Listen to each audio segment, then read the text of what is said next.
Good morning, guys. Welcome back to Island T right here on Win Media SKN. Remember, it's still hump day.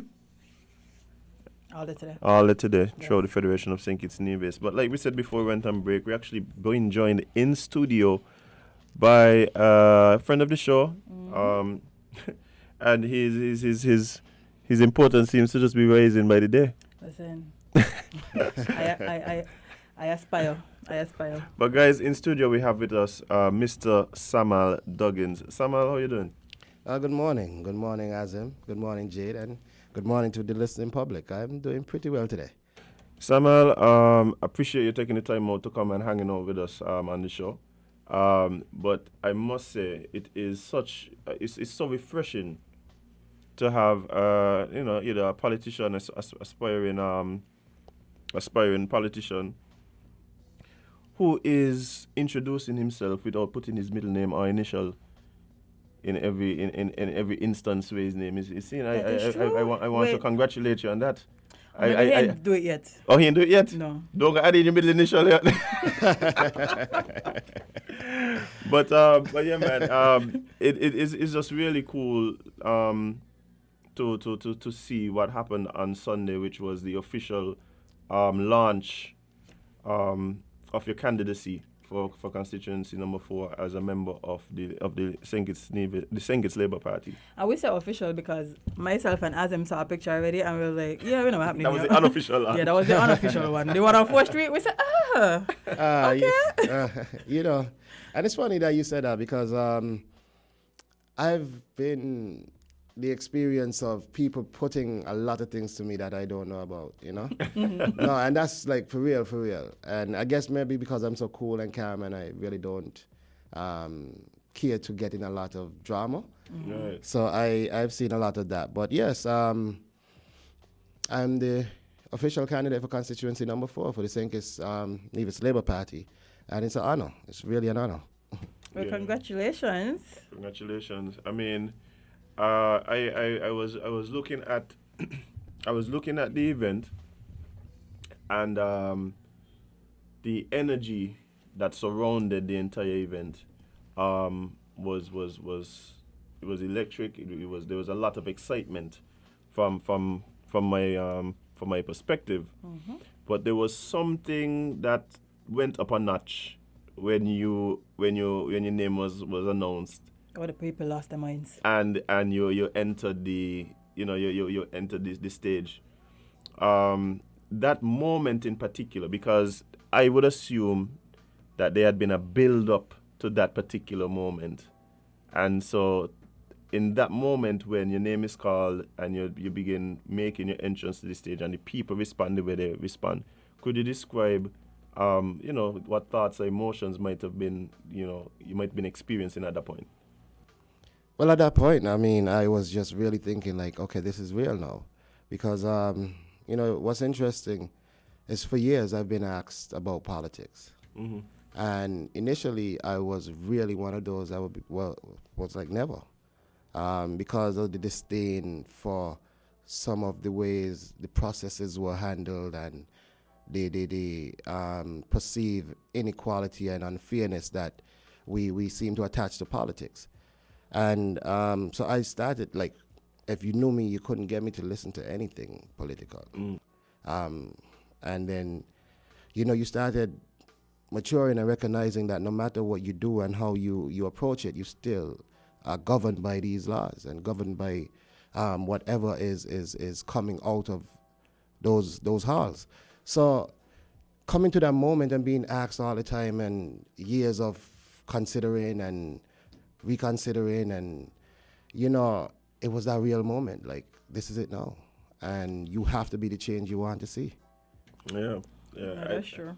I think that when you speak about not necessarily being politically minded, from maybe young, or is there a particular moment?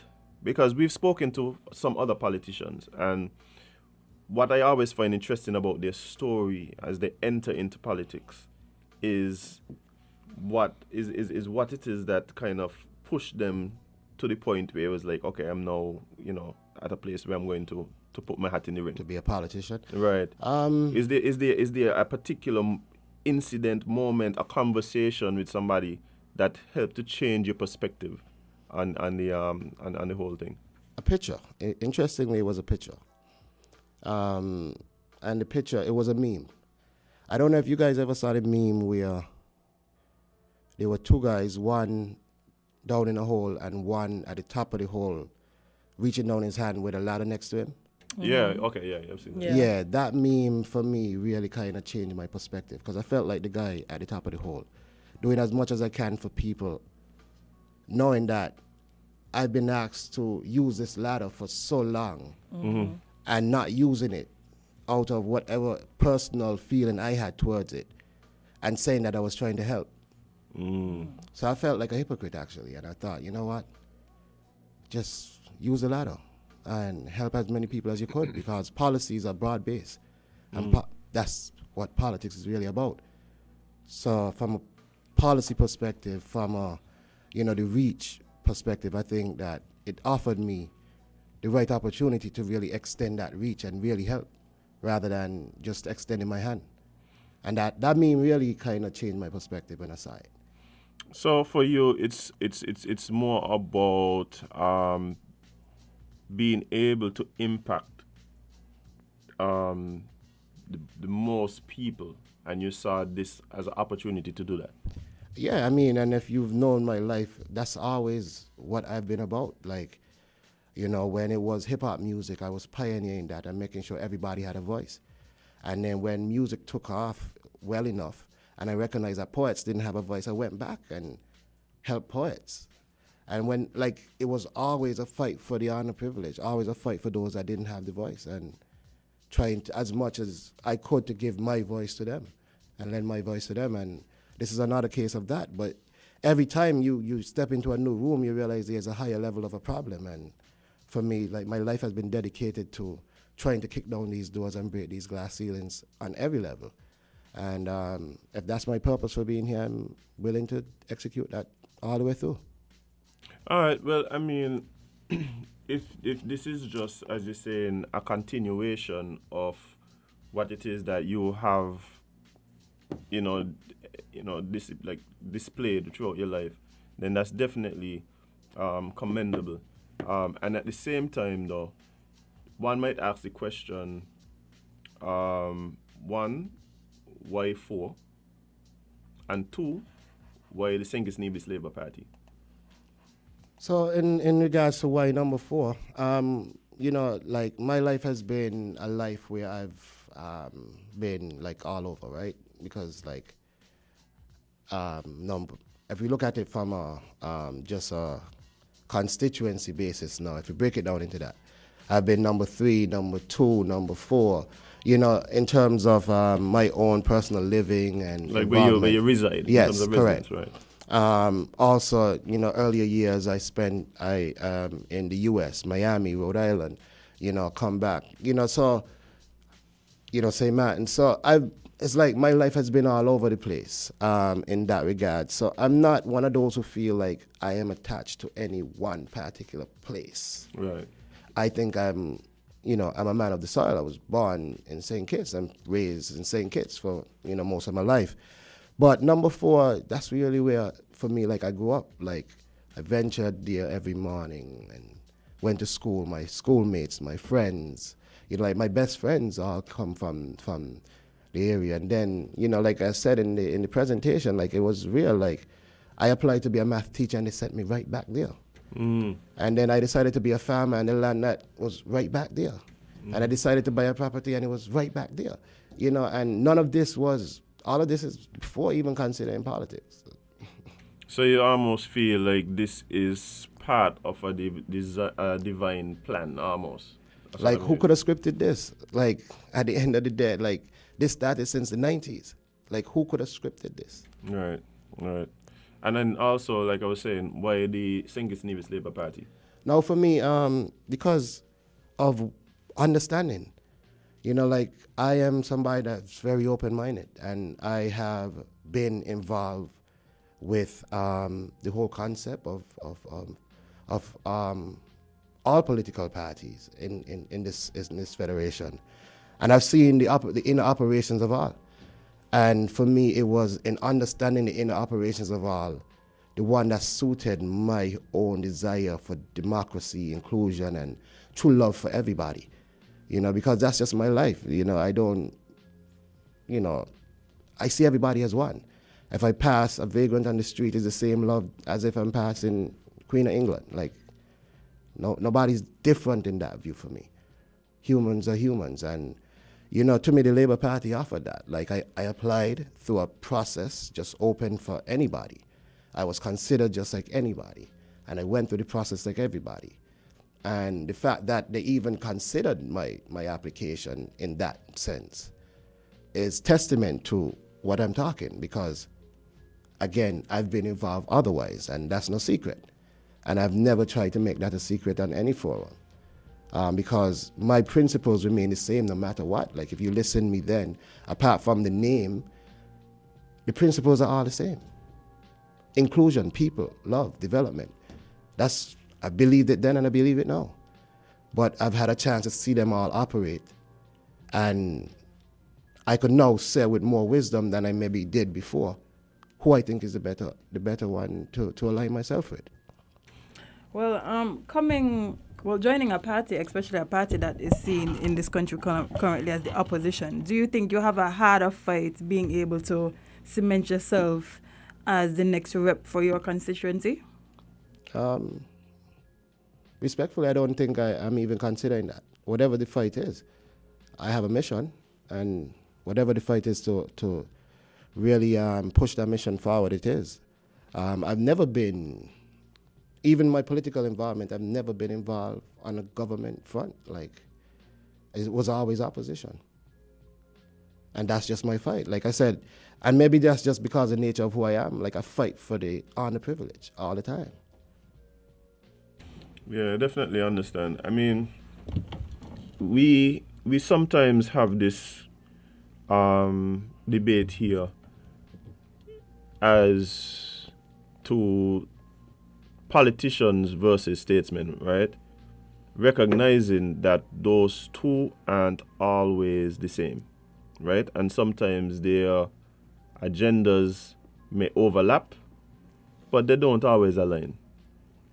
And based on what you're talking about, you hear people who may say, based on what you're trying to achieve, perhaps the political arena isn't the place that is more suited to that journey. What would you say to those people? I've been there, like I said, I've been there where I was like, never. And it was the same concept. Because, we say, politics is dirty, it's nasty. But it's like I was explaining to somebody just last night, actually. If you have a bucket, and I have acid in one cup and water in one cup, and I throw the cup of acid into the bucket, what's in the bucket? Acid, right? But if I throw water into the bucket, what's in the bucket? So if the good people stay away from politics, then it would always be considered nasty. And I think this is a call for all the people who believe differently to come to the table, because, the nature of politics is democracy, right? The ayes have it. So if more acid is in the bucket than water, the ayes have it. But if more water is in the bucket than acid, then the ayes have it. So you're saying that you see the perception of the state of politics, particularly Caribbean politics, has to do a lot with more of the people that are drawn to that as opposed to the system. You don't see it as systemic, you see it more as based on the people that are involved? Yeah, I think generally I saw a quote, and I think it said power attracts the corruptible. And I think that's kind of really what it is, like, it's who's involved. And to me, if we have more genuine, kind-hearted persons in politics, I think we will have a different system of politics. Because you are who you are. And your policies will be based on the people making the decisions. Yeah, I think that there are people who definitely want to see a different brand of politician enter the arena. Somebody who at least they feel has their best interests at heart, and not so much about self or have other ulterior motives. So perhaps yes, if we see more people who have the similar vision as you, we could see a change in what the politics are. Is there any issues that you personally hold dear to you, and things that you are, maybe might consider a pet project, or anything that you personally really want to work towards or fight for? Yeah, for sure. And all of these I've been fighting for even all my life, like food security. Again, and that comes to people empowerment and youth development. Like I've fought for entrepreneurs all my life. Like when I got let's go back to 2000, 2001. As an artist, I remember walking into the rooms of the national promoters at that time, and we're talking like this would have been like Wanda Connor, Vincent Foe, Alistair Williams, and fighting for young entertainers, and even then I remember years after, like some of the things that we fought for and put in place back in 2001, I remember talking to even Nichabi and Infamous and these guys about them and saying, these things now, 10, 15 years after, you guys still on that same page. It's time to take it up a notch.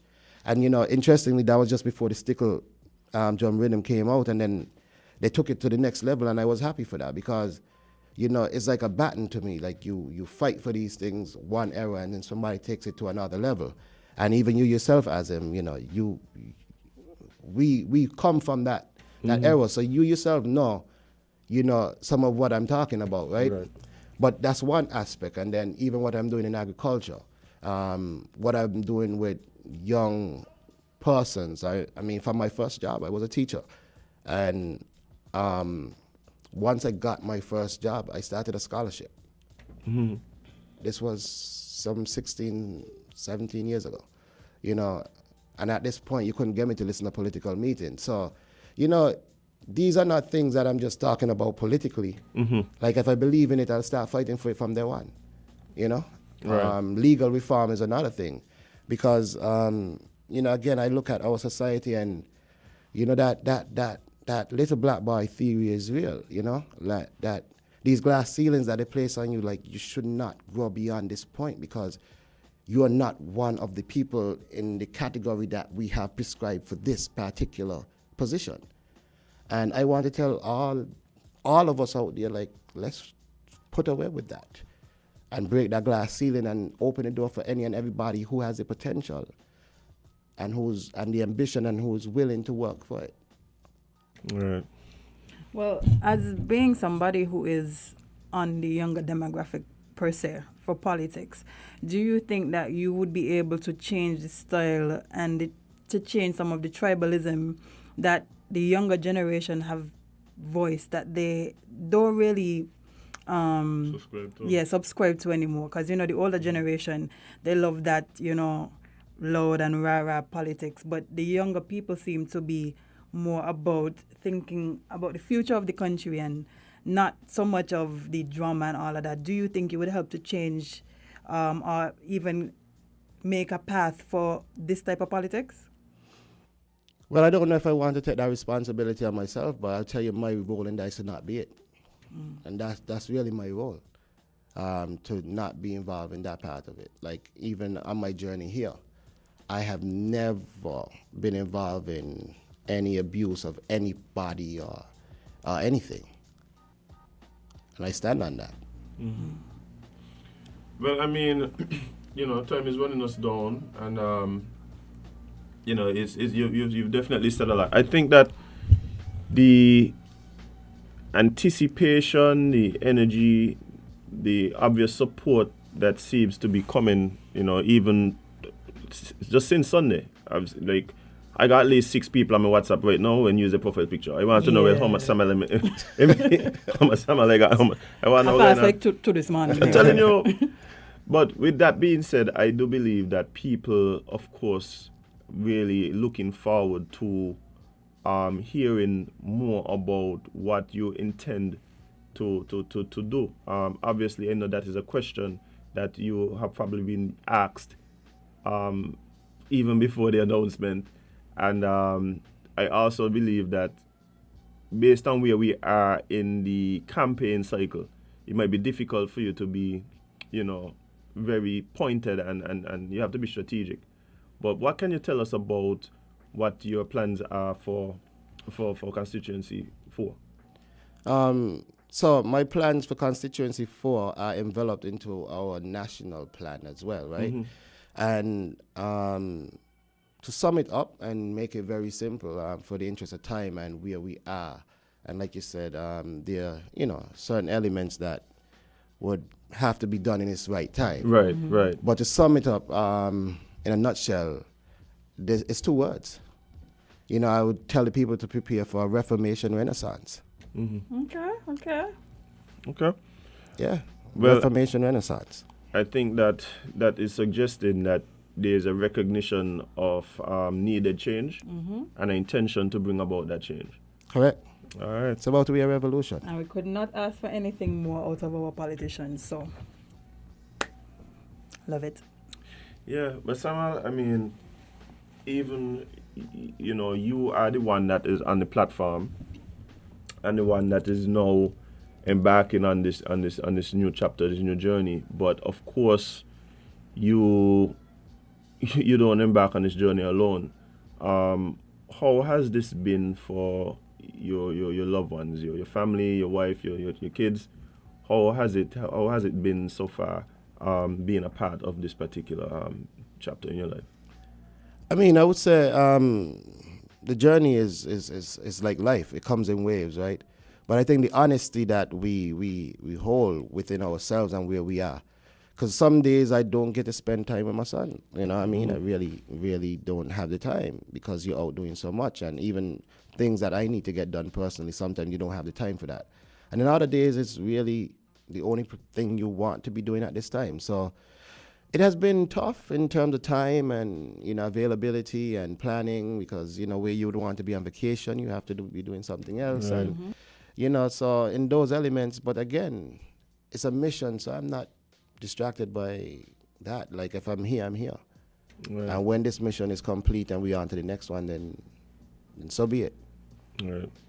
Yeah, because I know a lot of times we look at the person that is, in the spotlight and not really recognizing that person might be in the spotlight, but there are a lot of people in the shadows right there propping up this person and dealing with dealing with a lot of what that person said. We talk about it even with the pageant contestants. I say, but I wouldn't want to be the significant other and a woman going in front of pageant. And that man no guy. I mean, it's a lot. And, in my case, I have a very supportive wife. And my whole family has been very supportive of what I'm doing because they understand the mission and they know this is me. Like, this has been my life. This ain't today, this ain't yesterday. This has been my entire life. Like, you go back to the community when people used to walk around with a tub on their head selling nuts and sugar cake, and they know, go to Samal, he can at least buy something. Mm-hmm. And this is 8-9 years old, right? So this is my life. And so my family know that. And I don't think they would even try to step in the way of that. And they also support it. They're very similar minded anyway. Yeah, well, I mean, I look into to really observe just the development of this upcoming election cycle and how things shape up. There's a lot of elements, of course, that make it very interesting. But I think at the end of the day, like I keep saying, with strong parties and strong people vying for the position to represent the people, I think ultimately what we all want to see is the people getting the best representation possible, wherever that comes from. So, I mean, as you put yourself in that position to say, "Hey, I'm asking for that opportunity," full support to you on your journey, and wishing you all the best as you embark on this new, on this new journey, man. Yeah, and I respect that, and that is exactly why, again, I'm here, because, again, just like I said before, it's about the best representation for the people. And when I don't see it, and before you try to identify it and pick it, until you recognize, you know, you may as well be the change that you want to see. Right. And that's the ultimate goal, you know? Well, I mean, I'm actually excited to see you on this new political path. I mean, well, not new in the sense of you haven't been doing the groundwork, but new in the sense that... Being a candidate. Or yes, a candidate, yes. So I am looking forward to seeing how you...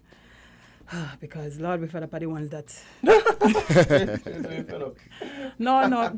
To be honest, a lot of us are fed up at the way that things have been run with when it comes to this back and forth tribalism, arguing and all of these things.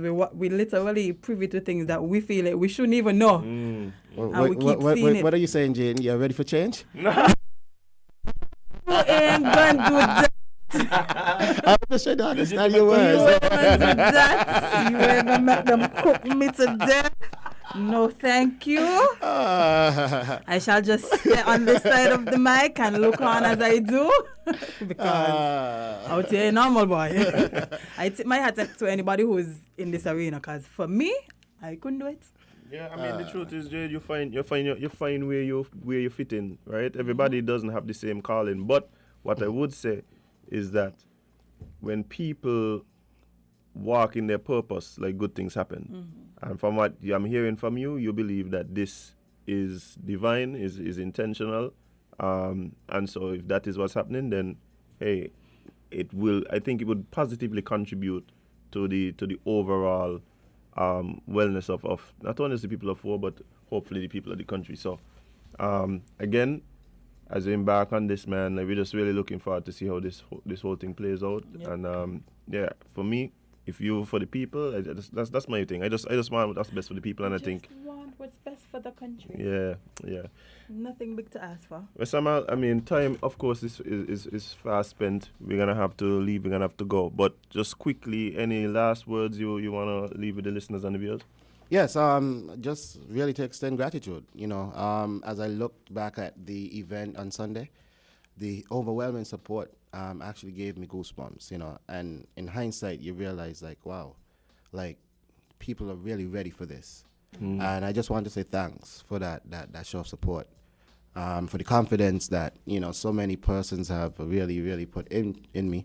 Because sometimes it could be frightening as well, because, you know, you come out and, you know, you read the comments and you recognize, you know, like, it's a huge bout of confidence. And, you know, to live up to that sometimes, you know, but also to remain focused and say, you know, I'm not really here to live up to anybody's expectation. I'm here to execute the mission. And if you love the mission, I appreciate that. But the mission must continue. You know, and it's really, you know, finding that balance and maintaining that balance and that focus. But I really want to say thanks.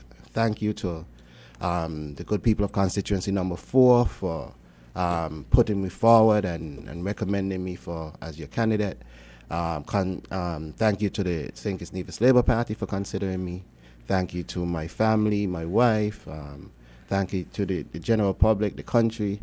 And hopefully, you know, we make magic together and we really change this country for the best.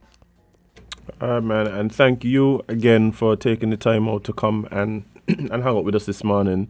You know, you're always open and receptive to the invitations, and like, we really do appreciate that. Because, like you said, I know it's busy time for you right now. Oh yeah. I'm even sure that you got this pulled off because. Oh yeah.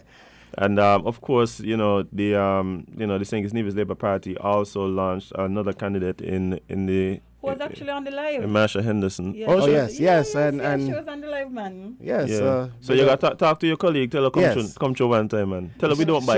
She will. She will. In fact, they all will. All right. So again, big up to all the candidates and the Cameroon leader as well, Dr. Terence Joe. I think big things are in the making for us, yes. Okay, all right, man. What you said? I hear it, yeah. We're gonna forget this, you know? No, we got it on live, man. You bet. Okay.